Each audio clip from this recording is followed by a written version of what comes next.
longtemps l'ambition d'être un outil de formation ou d'éducation permanente, dans la mesure où précisément sa capacité de proposer à un vaste public des analyses qui soient à la fois rigoureuses et accessibles me semble être une bonne définition de l'utilité ou de la contribution d'une revue comme celle-ci à l'objectif global d'éducation permanente, qui me semble très important. Je crois qu'on pourrait la caractériser aussi à partir de quelques pôles ou quelques éléments. D'abord, la contribution du travail d'une revue à la clarification des enjeux, formation à l'analyse, présentation de l'analyse, peut aider. Vous savez, on parle souvent en éducation permanente de ce triptyque voir, juger, agir, c'est-à-dire présenter une information de qualité, aider à la compréhension de l'information et à la juger, et puis des pistes d'action. Mais je pense que le travail d'une revue facilite grandement précisément cette formation à l'action, si l'on veut, de par la clarification des enjeux préalables, les analyses que l'on propose aux gens. Et analyses que l'on propose aux gens de s'approprier, si l'on veut. Deuxièmement, autre caractéristique importante d'une revue, on ne vit pas dans un vide historique.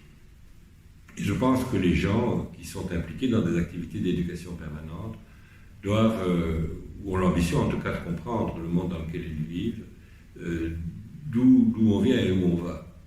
Alors le d'où on vient, c'est probablement plus facile que où l'on va, puisque l'activité de prospective est plus hasardeuse. Mais précisément comprendre le monde dans lequel on vit et comprendre la société dans laquelle on vit et ses enjeux me semble quelque chose de très important. Et de ce point de vue-là, la grande qualité, le grand apport d'une revue est de se situer dans une histoire.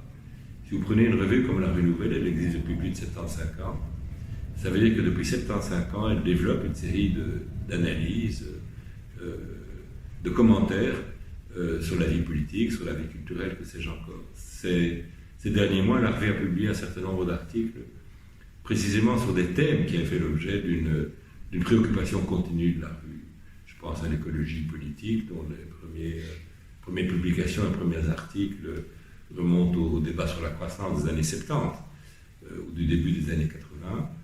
Je pense aussi à un ensemble qui était sorti récemment sur la manière dont la Belgique a abordé la question de la colonie depuis les années 40 jusqu'à la décolonisation des années 60, et les divers commentaires qu'elle a produits à ce sujet.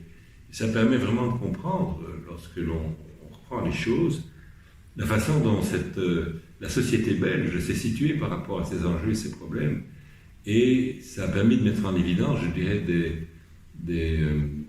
des éléments récurrents, des tropismes, si l'on veut, de la société. Par ailleurs, contribution à l'éducation permanente, c'est pas une revue de spécialistes.